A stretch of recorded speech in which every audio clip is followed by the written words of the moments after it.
Hey there, CEOs. Racheal Cook here, host of the Promote Yourself to CEO podcast and founder of the CEO Collective.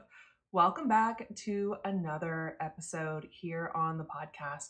And today I'm diving into a big question I know a lot of you are having, especially right now in February as I'm recording this. But I have a feeling that this conversation is going to be relevant for the months and probably next few years to come. And it's this question: is it okay to keep marketing my business right now? Now, if you have thought about this question, or you have, put this out there somewhere going, is it okay if I share what I'm doing? Is it okay if I promote my offer? Is it okay if I do my marketing? Then you need to lock in, because this conversation is going to be extremely relevant for you, especially as we all have to adapt and adjust. And I don't know about you, but I am not independently wealthy. I do not have a trust fund sitting around somewhere to take care of myself and my family if I stopped running my business. I am the breadwinner for my business. I have 3 kids. I have aging parents. Like, a lot of people are depending on me to continue showing up. And that means I got to keep going. And so do you. I'm pretty sure if you're listening to this, you are very similar to me in that regard. You need to keep your business going because you've got bills to pay and people that you are responsible for, people that you want to be taking care of. So let's do that. Let's make sure that we are continuing our marketing. But I want to talk today specifically about what you want to keep in mind at this current time. So the first question I get about should I continue marketing, or is it okay if I'm marketing my business right now, is all about social media. And this isn't the whole conversation today, but I felt like I had to address it. There are a lot of small business owners right now that are really questioning their relationship with social media. There's a lot of us that are considering leaving social platforms altogether, especially Twitter or Facebook and Instagram, because the broligarchy owns them. And a lot of us just simply don't want to be giving them our money or our attention. And I 1,000% understand that sentiment. That is something that I personally have wrestled with quite a bit. But I want to say social media is one of the reasons my business has been able to grow over the last 15 years.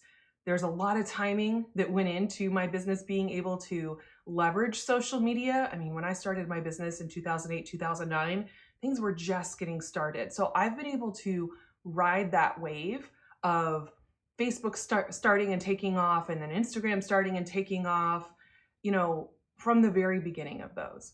But what we have seen over and over again is that reach on social media is down overall. Reach is down for a lot of us.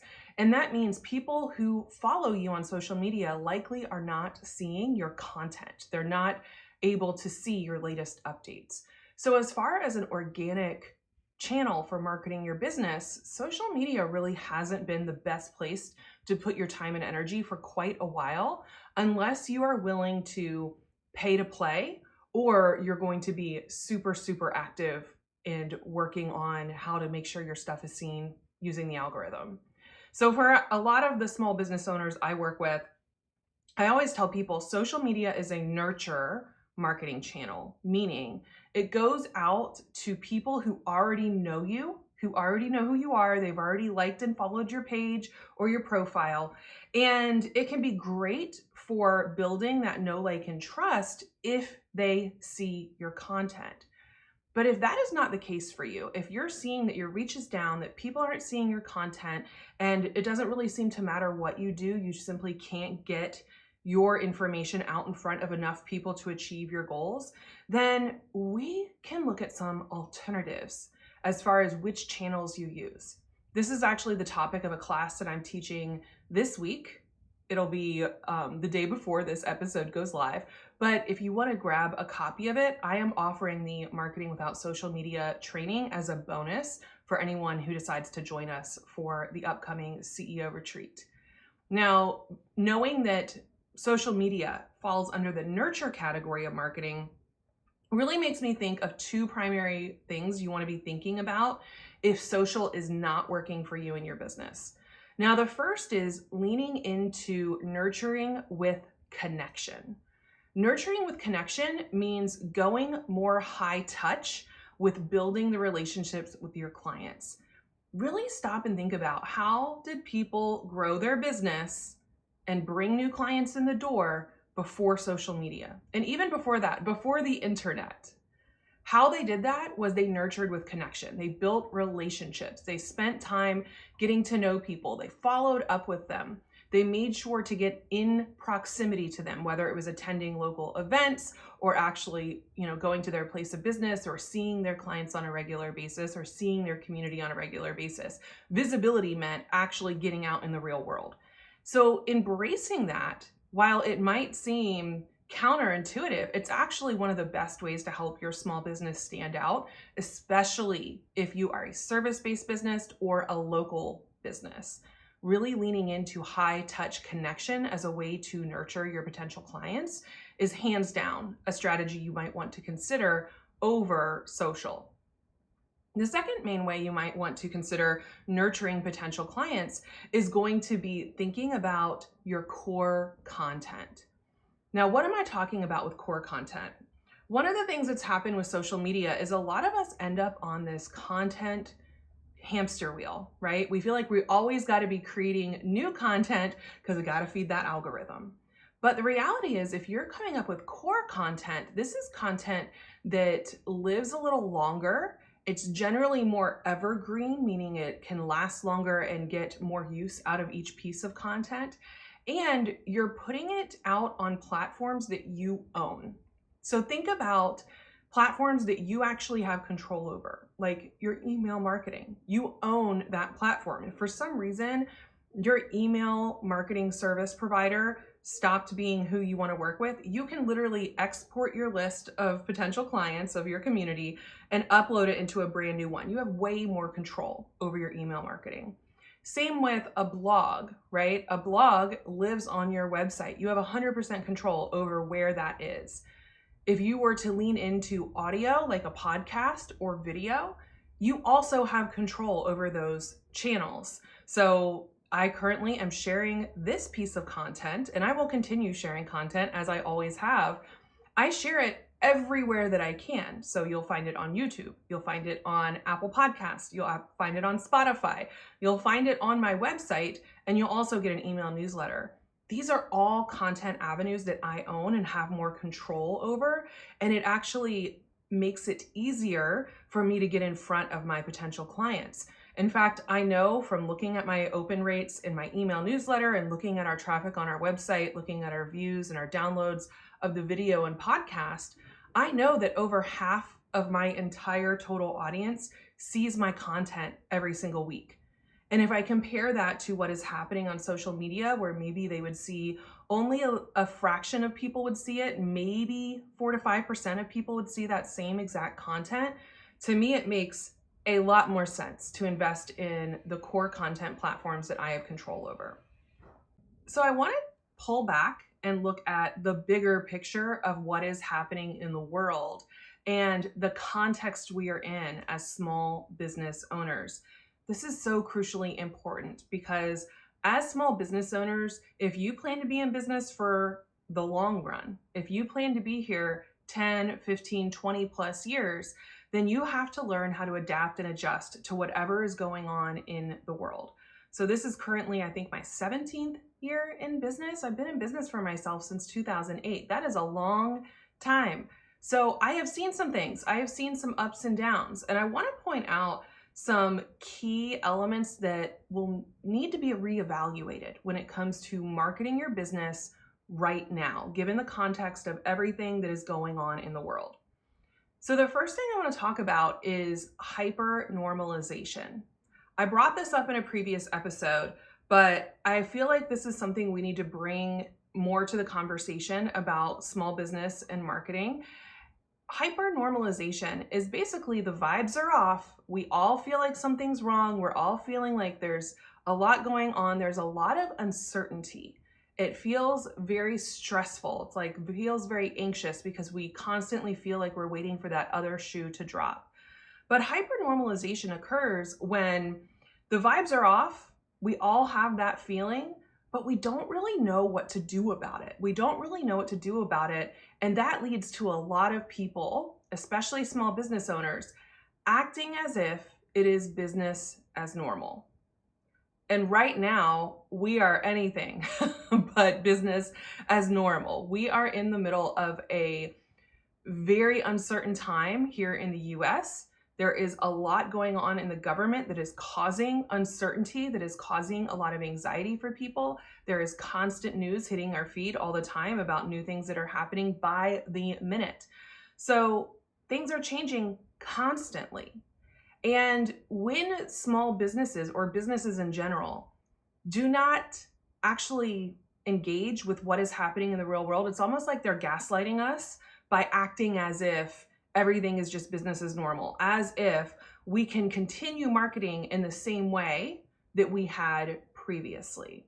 So I think this is really important for us to wrap our heads around. And I want to go into this a few things that I think are really important for all of us as small business owners, because it really impacts the effectiveness of our marketing, and it really helps us understand where our business fits into the broader context of what's going on in the world.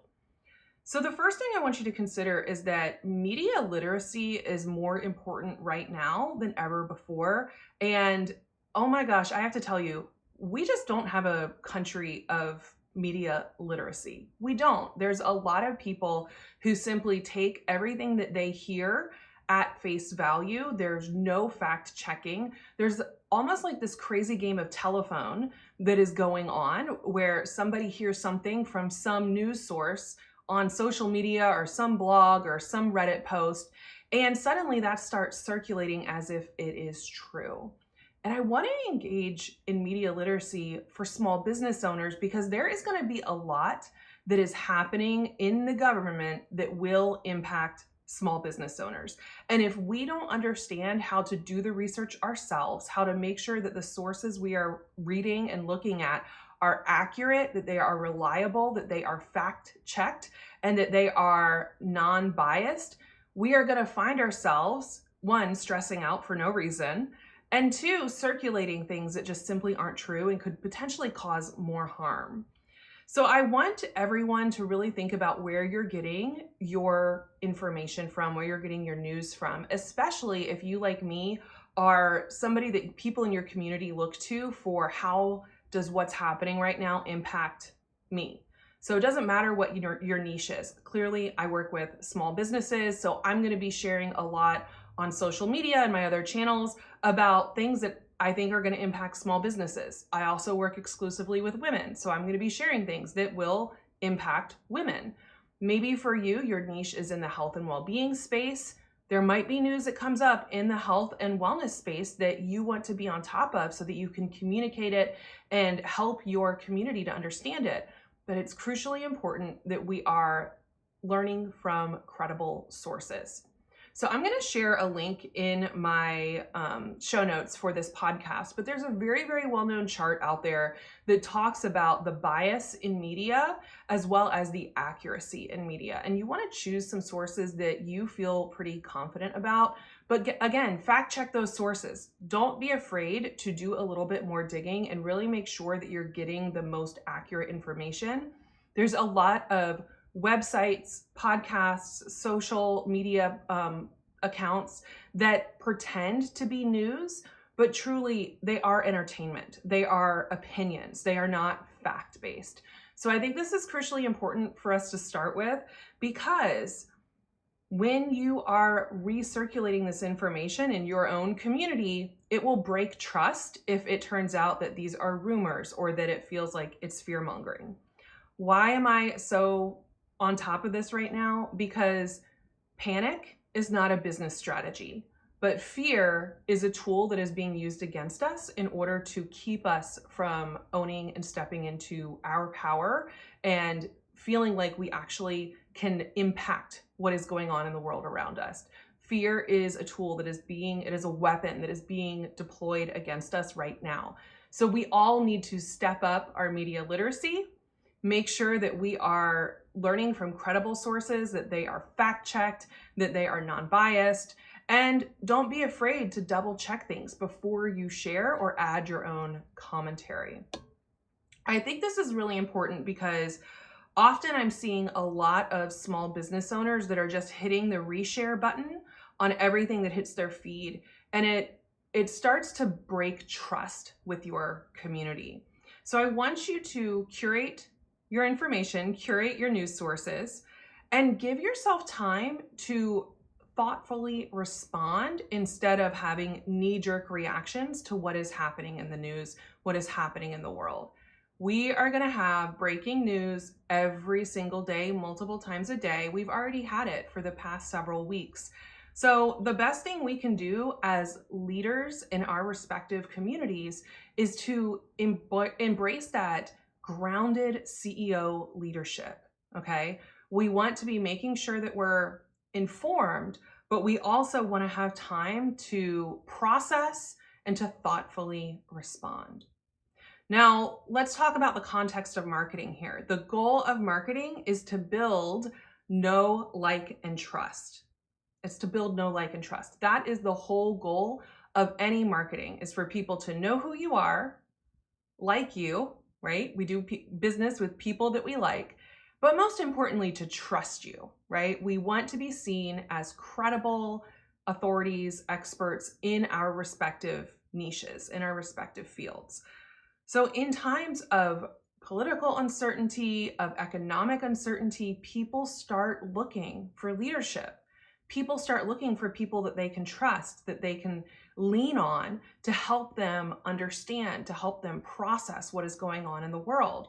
And for a lot of small business owners, this is an opportunity for you to continue being that grounded leader that they turn to, that they trust in your area of expertise, and they want your opinion on it, right? If you are an expert in your space, if you're an expert in your area of business, then people want to know what you think.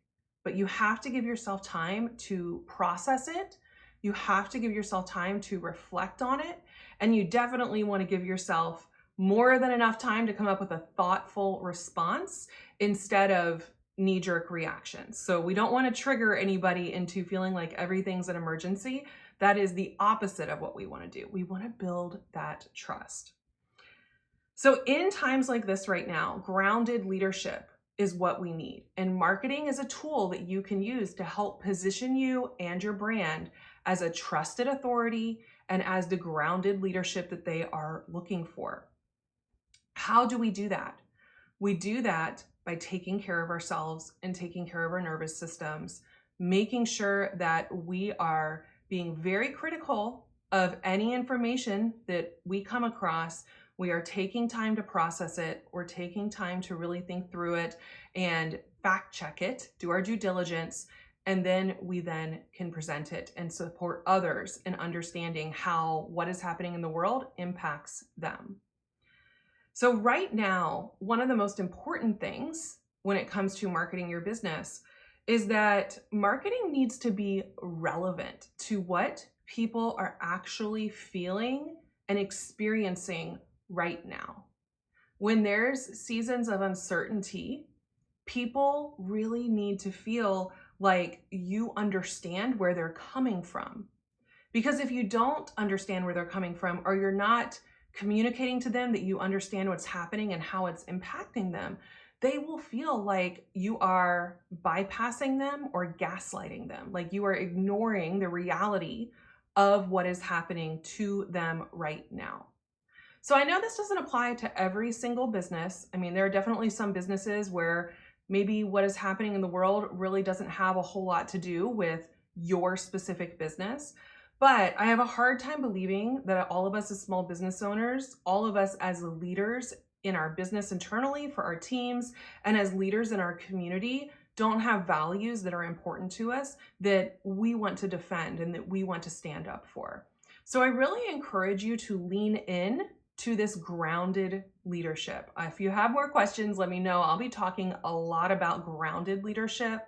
I'll be talking a lot more about how to manage your nervous system, how to take time to process things. Because the reality is right now, the more that people are triggered and having those knee-jerk reactions, the more harmful it's going to be, not only to our businesses, but it's going to be harmful to our communities and to our teams, to everyone in proximity to us.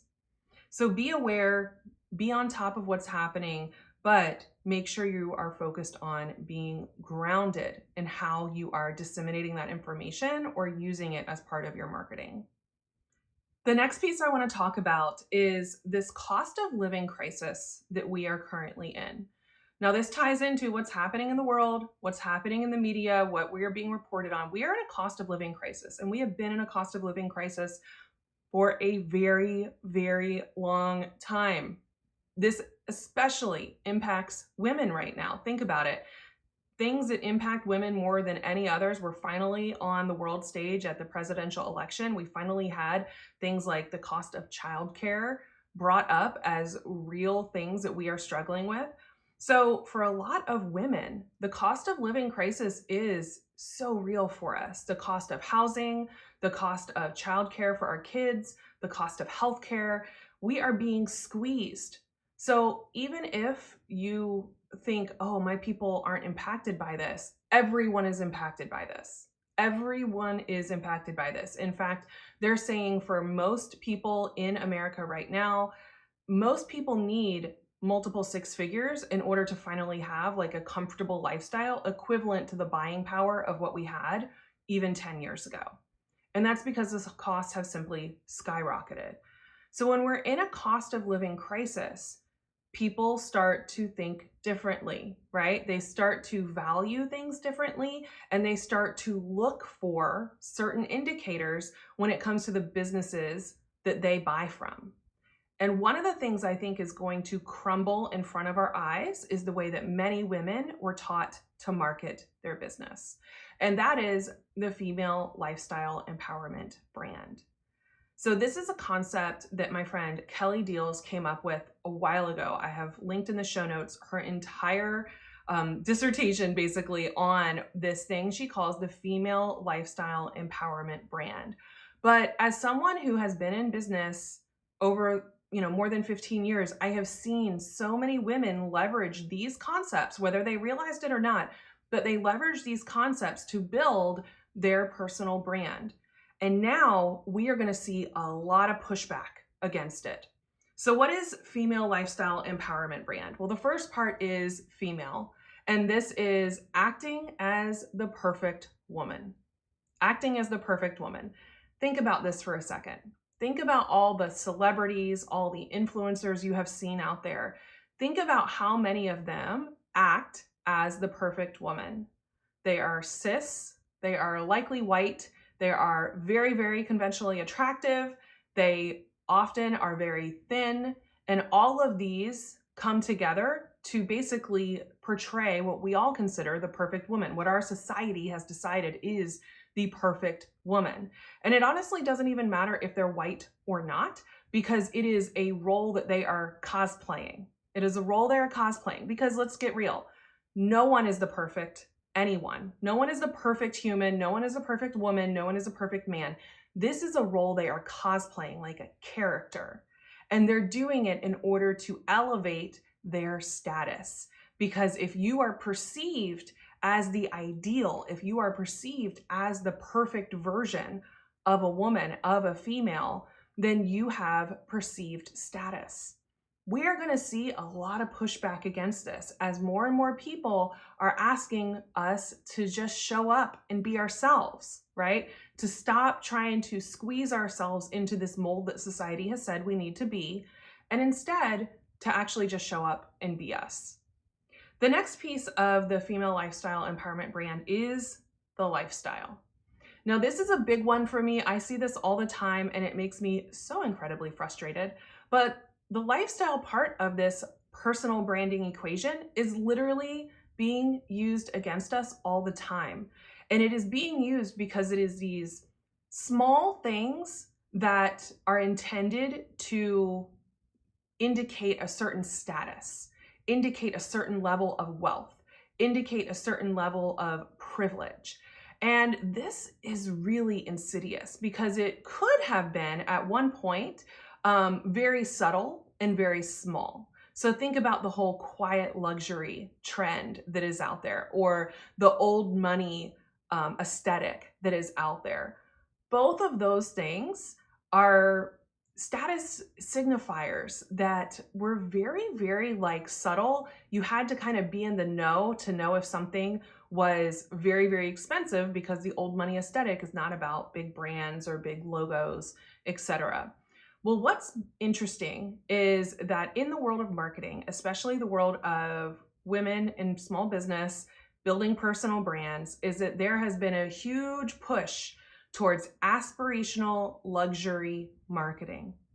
And you've seen this. I guarantee you have seen this out there. You have seen this when you watch women who have these very lavish and over-the-top photo shoots, when they are showing off their designer handbags, when they are showing off their fancy cars, when they are showing off their designer shoes. Like, these are all meant to be signifiers of wealth, of luxury, and it's really to make people wish or aspire to be like that particular personal brand. It is meant to take our aspirations, our dream of what we could have, and basically short circuit some critical thinking to let us think that if we just did what they told us, if we just bought their program, if we just did their thing, then we too would have the luxury car, we too would have the designer bags, we too would have fill in the blank. And this is not exclusive to women, by the way. If you are to watch a lot of men in the business space, you will see they pull the same stuff. In fact, if you were to go on YouTube and just search any business advice, I guarantee you're gonna see guys with their Teslas, you're gonna see guys with their big houses or private jets, you're gonna see stacks of cash. These are all signifiers meant to kind of, again, short circuit our critical thinking and make us believe that if they sell us the lifestyle, then we will believe that whatever they say is how we acquire that lifestyle. The problem is, honestly, it is a performance, and often it is not real. It is not real. We have seen over and over again, if you peel back the curtain, right? If you really study this, you will understand that this is a world where the emperor has no clothes. And a lot of times the people who are using these luxury status signifiers, often they don't actually have that level of wealth. They don't have those things. They are renting them. They are renting the Airbnb for the photo shoot. They are renting a private jet for the photo shoot for an hour. They are, using Rent the Runway to rent the designer clothes and the designer labels. So it is all a facade. It is not real, but it is being used against us in marketing on a regular basis. The third part of the female lifestyle empowerment brand is the empowerment piece. And what does that mean? Because we all want to be empowered, right? We all believe in empowerment. The problem with these brands is that they are using empowerment in a way that is very much about empowering the individual and not about the collective. It is very based in the patriarchal white supremacist view of pull your own self up by your bootstraps. Your success is your responsibility. And the situation you are in right now is all because you wanted it somehow. You were matching that vibration. You called that in. And that is so insane to me, because the reality is these things are complicated. The situations we're in right now, the certain circumstances of our life, of our business, are very layered and nuanced. And there is a lot that goes into it because we exist in the context. We do not exist in like a bubble where we can just think our way out of any problem, or we can just manifest whatever it is we want. We exist in the context. So the problem with empowerment branding in the context of the female lifestyle empowerment brand is that they are often using the language of feminism. They are using the language of people who are fighting for diversity, equity, inclusion, justice, belonging. They are using that language as a way to sell people their individual success. And they're doing that while at the same time still using oppressive, patriarchal business practices. What do I mean by that? There are so many times where there are small businesses out there who will use the language of empowerment, who will use messaging that's all about, go girl, you can do anything, you can have this, you can create the life you love. But at the same time, they don't pay their team members well. They have unfair hiring practices or labor practices. They might be using unethical marketing or sales practices.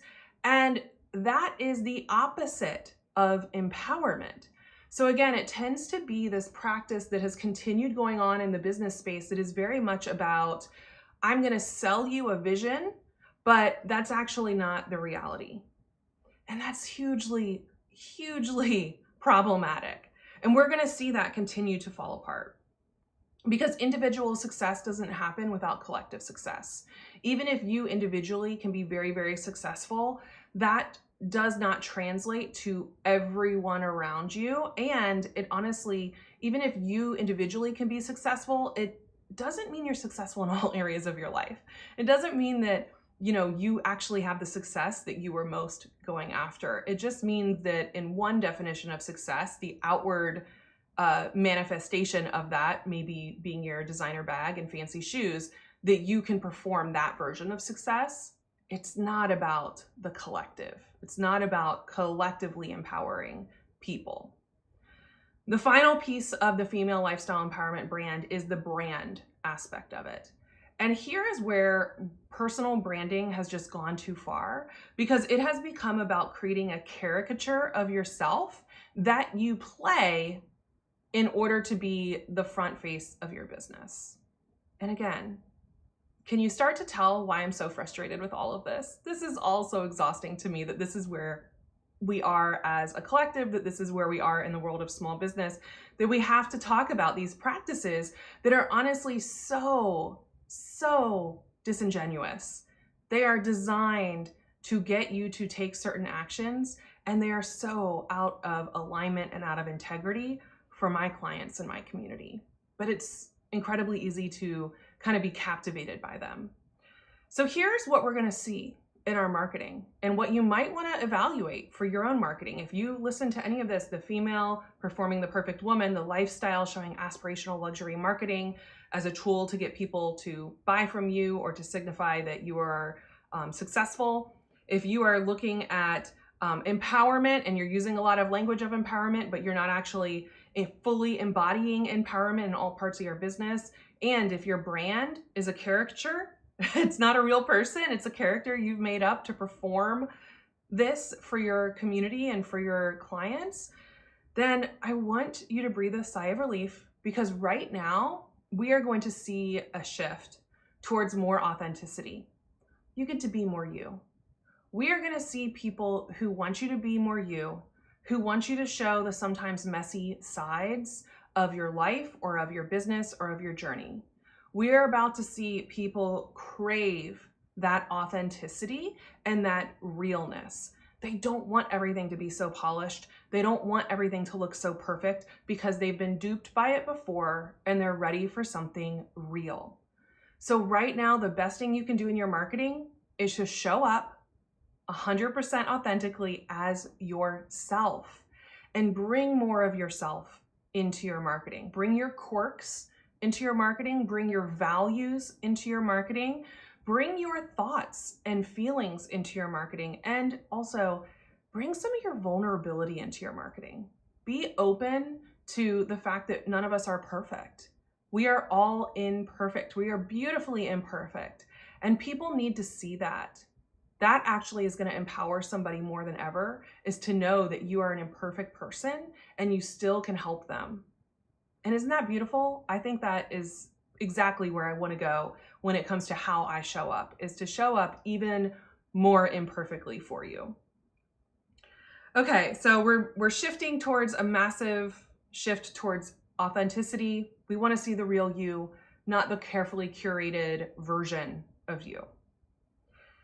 The final piece here is to be in community with your clients. Be in community with your clients. And again, this comes back to, how did people build businesses before the internet, before social media, before influencers, before any of that. Now, in the last 10 or 15 years, there has been just this massive rise in the small business space of these celebrity entrepreneurs or celebrity influencers. And this is so funny to me because I grew up with small business owner parents.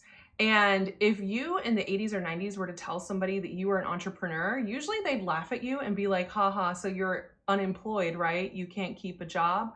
It was not cool or a status signal to be an entrepreneur. But now that has completely shifted. Now everyone wants to be an entrepreneur. Everyone wants to be an influencer. Everybody wants to be that person, right? We want to be famous is the new biggest thing. If you talk to younger generations now, they all want to become famous in some way. So here's the thing. These celebrity influencers, celebrity entrepreneurs, they've all leveraged the power of parasocial relationships. And parasocial relationships are pretty powerful, but they can also be a little dangerous. And this is something I'm really attuned to. I'm watching a lot of what is happening right now because there have been a lot of celebrity influencers, and especially in the small business space, especially in the health and wellness space, and a lot of different niches. There are celebrity influencers in those spaces who build almost cult-like followings. And that is where it can start to get really dangerous. It can get really dangerous when they build these cult-like followings because, again, now they are putting themselves in a position where they have put themselves on a pedestal and people will pay to be in proximity to them, often to the tune of thousands or tens of thousands of dollars. And people are willing to do that without doing their due diligence. They become so enamored by this cult of celebrity that it overrides their critical decision making and they just continue along for the ride. And unfortunately, those are people who, after they get on the other side, are the ones going, I can't believe I just did that. I can't believe I spent that much money and didn't get what I needed out of that experience. Over time, what I've seen again and again is these celebrity business owners and influencers who are now on a pedestal with their cult-like following. Everybody loves to knock somebody off a pedestal. And honestly, no one has to knock them off the pedestal. They're going to knock themselves off of it. And especially when they are not in community with their clients. They like being on the pedestal. They don't want to be one of us. They don't want to be relatable to us. Do you remember what happened to Racheal Hollis in 2020? She literally said, why would I want to be relatable? And that knocked her off that pedestal so incredibly fast. Now, are there still some people who are in that, following? Sure. But I have seen again and again, people who aspire to be the celebrity charismatic leader, they're not wanting to actually be in community with their clients. They're not wanting to be in community with the people who got them there. And that is a massive issue. And it causes a lot of harm, especially in the small business space, because not only do you have people with these massive followings who are bringing in hundreds of thousands, sometimes millions of dollars worth of revenue, but they are basically leveraging that parasocial relationship to an extreme that is causing harm to people. And that's where I really draw a line. That's where I really draw a line, especially in the small business space where I have heard story after story after story from people who signed up for a $30,000, $50,000, $100,000 a year mastermind, only to be told the reason they're not where they want to be in their business is because of their mindset and they don't want it hard enough. That is such bullshit. That is such bullshit. And we all need to call that out. That is what happens when we take aspirational marketing, when we take this female lifestyle empowerment brand and we short circuit people's critical decision-making skills. We lead them to believe that if they work with us, everything will be magically solved. That is not how business works. And in fact, that's not how any journey works. That's not how any health journey works. That's not how any spiritual journey works. That's not how any journey in your relationship works. There is no quick fix. There is no magic bullet. We all have to be willing to dig in and do the work. And that work is messy and it's not linear. And it brings up all of our emotional discomfort as we're leaning into that growth edge. So if we are here to lead community, if we are here to help our clients achieve their goals, then the most important thing we can do is get in community with them. Be in community with them. Get to know them. Build real relationships, not parasocial relationships. So what does that look like? Well, one of the things that I think about all the time, again, I grew up with two small business owner parents, and they were growing businesses in the 80s and 90s. So I can tell you that I used to be, one of my jobs working in my dad's office was to write thank you cards and Christmas cards and anniversary cards. I would sit there for hours after school handwriting out cards to clients, cards to colleagues and people who sent referrals to my dad's insurance agency. And that is what I want people to be thinking of when we're talking about being in community with clients. I'm not talking about just following them on social media and liking a couple things. I'm talking about really getting to know your clients, building relationships with them with boundaries. And again, within the context, there is always context, nuance, and discernment here, as my friend Randy Buckley always says. But, all of us build relationships every single day. And when we build real relationships with our clients, when we get to know our clients, one, generally we can serve them better. If you really get to know your clients, you'll see more ways that you can support them. You'll start to see how else you can help.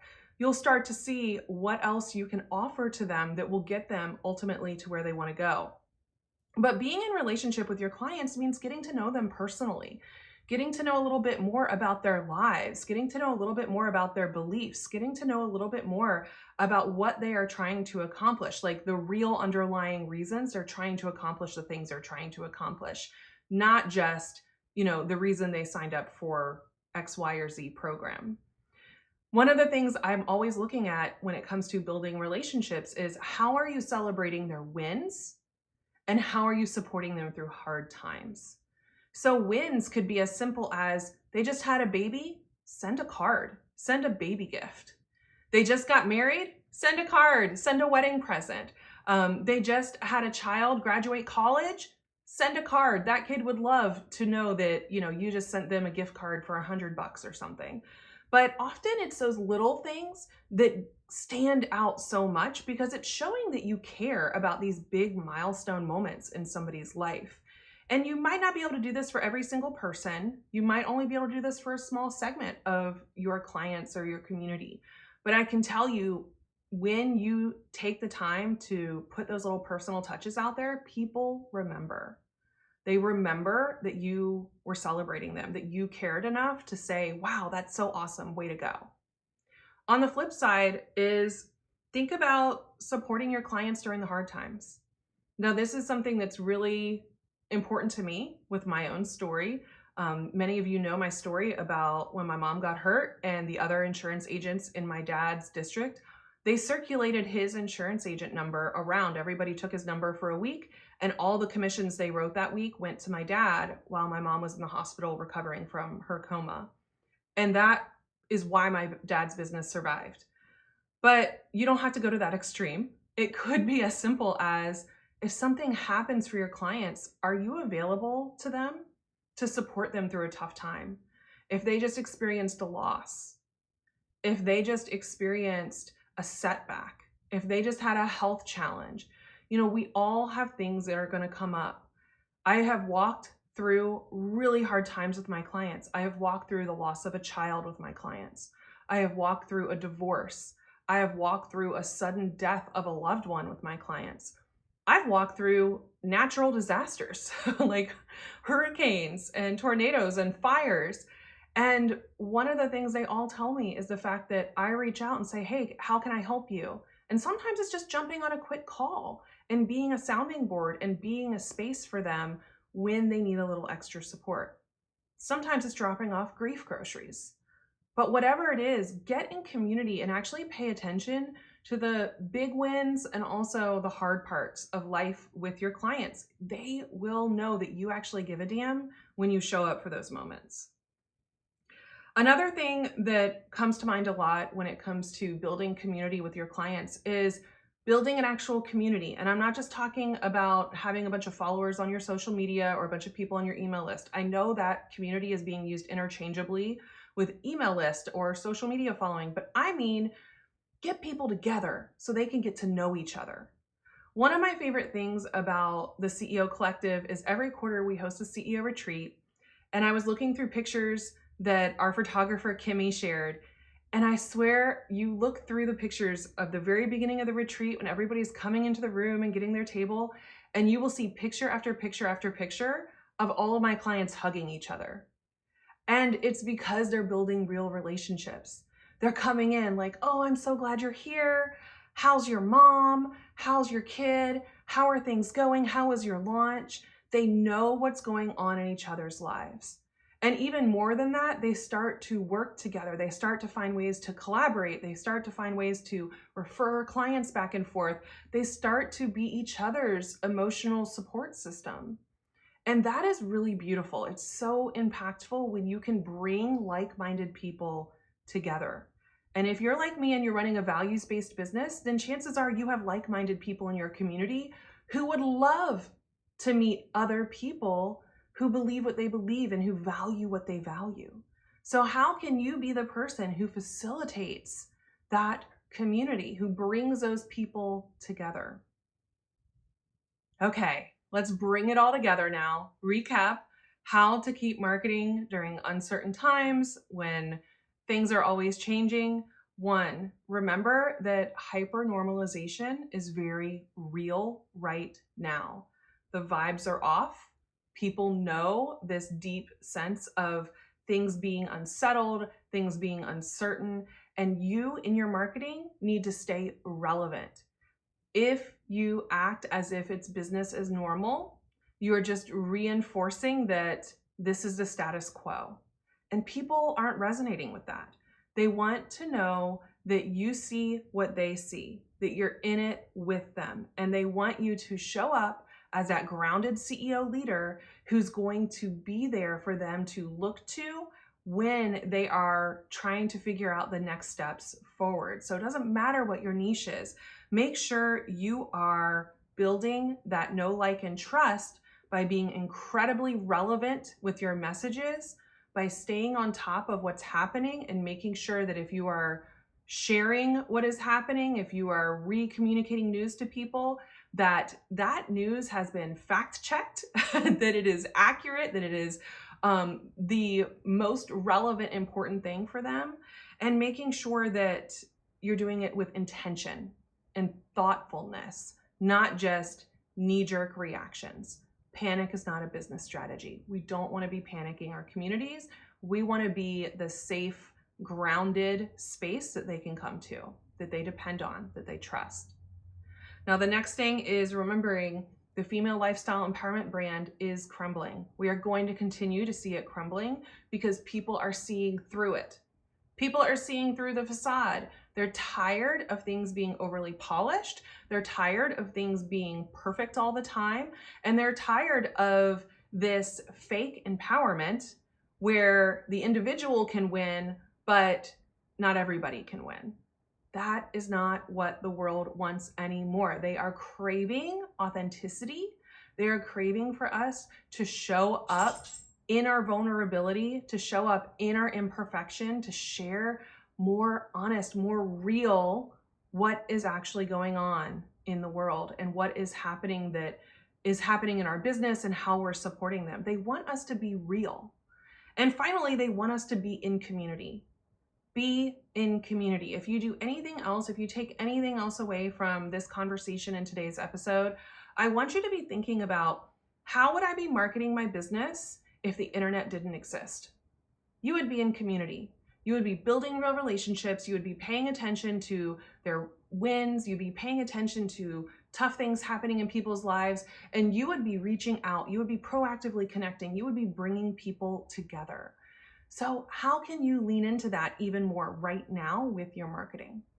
How can you be the person, that grounded CEO leader who is authentic, who is real, who is raw, who is vulnerable, and who is willing to be in community with everybody, not be separate from it, not live over here in La La Land where they appear like they're, impervious to whatever is happening in the world, but how can you really be here on the front lines with them as we're all going through this together? I hope this episode was helpful. I know this is a big one, but I think this is so crucially important for any small business owner, because if we stop marketing our businesses, then we lose out the opportunities to make the impact we are here to make. And that is exactly what we need to be doing right now, is to continue showing up, continue speaking out, leading with our values, and continue to provide support, hope, and connection for our communities. Okay. I hope you enjoyed this episode. Make sure you let me know any thoughts, any feedback. I am still working on new upcoming episodes, so anything else you want to hear from me, just let me know. And yeah, I'll see you in next week's episode. Take care.